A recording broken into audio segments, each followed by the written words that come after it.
Hey guys, how's it going? And welcome to the Minute Channel. And today I wanted to do something a little bit different. I talk a lot about it in my channel regarding Persona and games, but today I wanted to do a game subject, and I'll use examples I can with everything. And today we're going to be discussing game reviews, and particularly game reviews and confirmation bias, and what that is.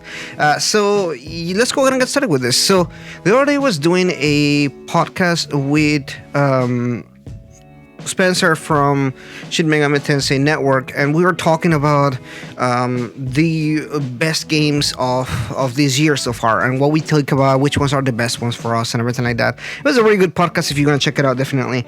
But we talked about Persona 5 Royal being the highest rated game of this year so far, and what does that mean as far as like how does that sit with everything. And one thing that came up is he and I particularly agree that even though he may be the highest rated game to a lot of people, it may not be game of the year. Some people just didn't enjoy as much as other games, and that got me thinking. I'm like, well, he's still rated. Like people went and gave him a 10 out of 10 and everything.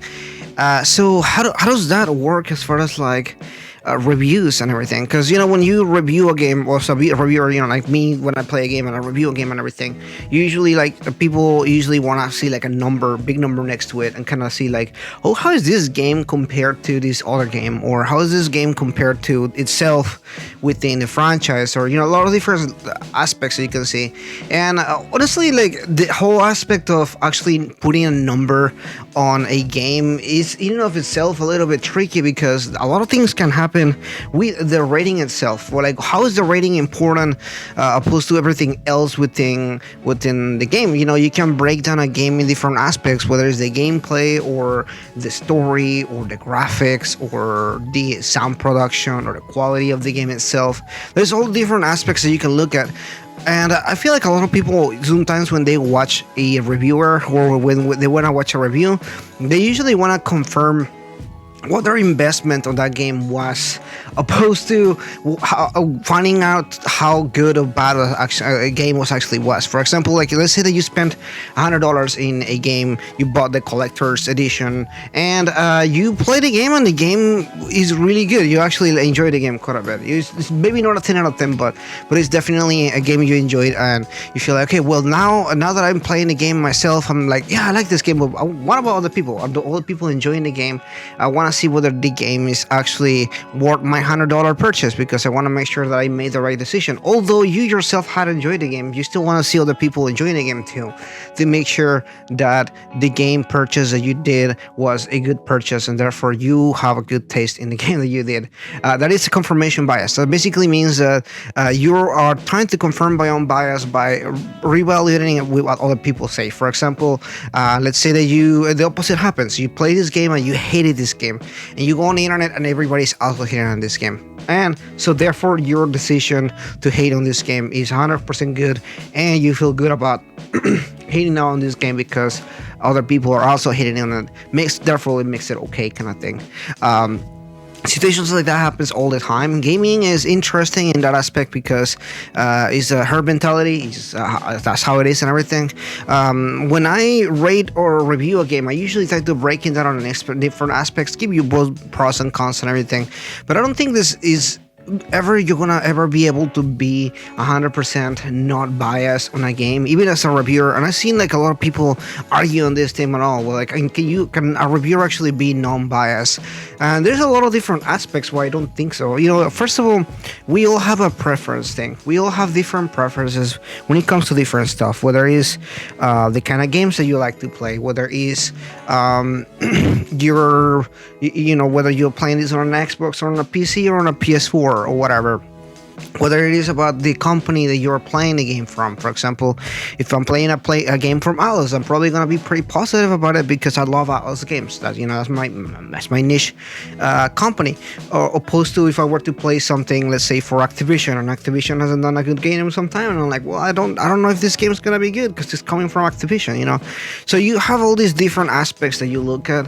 Even you, as somebody that it may not be a reviewer, you still have this bias about this. What is the game about? out. Maybe the game is something about you're interested on. For example, let's say that you see the new Assassin's Creed game, which is about Vikings, and you're really into Vikings. So your predisposition is already gonna shift in a sense where what you are looking for is already something that you're kind of gonna be into it because of what you were thinking. Now, this is my opinion on this, and we can totally agree or disagree on this one. But I do want to say. You can try to not be too biased about a game, but I think it's almost impossible for you not to 100% remove yourself from this unless this is the first time that you ever seen a game and this is the first time you ever played this game, and all these factors in which you are 100% completely unaware of anything on this game. So when it just goes, handles this game, let's go play this game and tell me what you think about it. And this is the first game you ever played. I think that will be the 100% rawest of the thing. But for people, most people, I will say that are already into specific types of genres of games or specific type of games or even, like I said, companies and that kind of stuff. There's all this additional stuff that you have to also look into and everything like that. Reviewers, for example, get review codes and get to be flown to different areas where they get to try games in advance. They get to beta games. They talk to other developers. They talk to other reviewers. They talk to other people. All those things are also factors that I think that do factor into kind of decision and everything. However, I do believe that a lot of people can be as critical as possible, even as being biased, because there's a difference between being able to look with a critical eye and still having a bias. You can still do both. I think that that's still 100% possible and believable.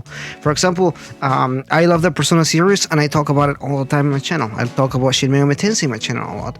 However, there's still a aspect in which you are still able to judge the art on the product that you're having in your hands.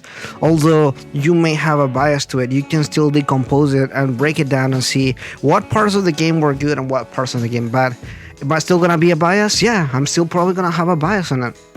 However, at the end of the day, I am still looking at the pros and the cons with the clearest of my conscience as I can, and still give you my honest opinion about it as far as what I can tell. Is as honest as possible is good.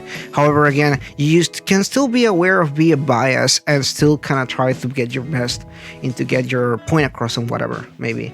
So that is my opinion on that. I typically don't. Although in my channel I do give them a score, I feel like I should probably move away from doing that, because I think that sometimes it's really hard to tell what a 10 is for some people versus other people. For example, for giving a game an 8 or a 7, so some people may be bad, but I think a 7 is better than average, and an 8 is a good game. Like, it's a legitimately good game. A 10, on the other hand, is not really a perfect game. I don't think there's a perfect game in the world, but a 10 is a really good game, a masterpiece, what some people call it, a wonderful game, a game that really exceeded your expectations and went beyond what were you looking forward to. A 9 is a really good game that really got close to some of the stuff there. So I think overall, the number aspect is also another issue that could be its own video as well.